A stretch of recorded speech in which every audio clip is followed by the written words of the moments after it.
diskuzioni si këshill administrimi i Ekoelbit që të marrim ekspert të jashtëm për të nxjerrë kostot. Kemi dalë me 2 kosto.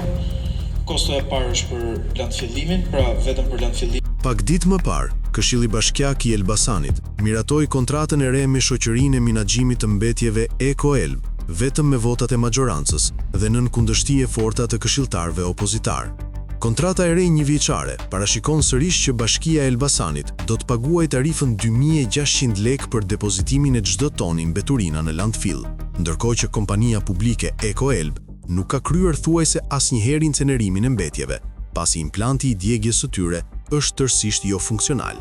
Prej vitit 2022, Bashkia e Elbasanit dhe 6 bashkitë e tjera të qarkut kanë paguar tarifën 2600 lekë për ton, në të cilën përfshihej depozitimi dhe incenerimi i mbetjeve urbane, ndërkohë që procesi i fundit nuk është kryer asnjëherë.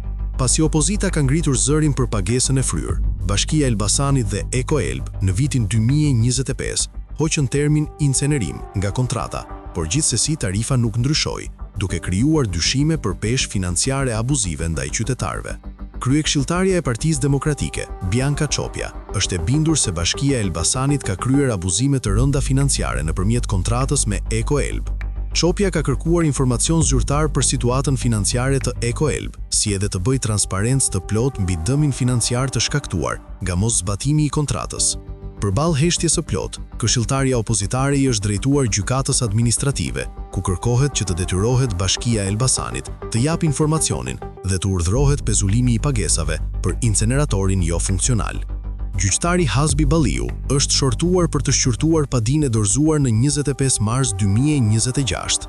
Sipas dokumentit, paditësja kërkon rishikimin e marrëdhënies kontraktore, transparencë mbi dëmin financiar dhe ndërprerjen e pagesave për shërbime të pakryera.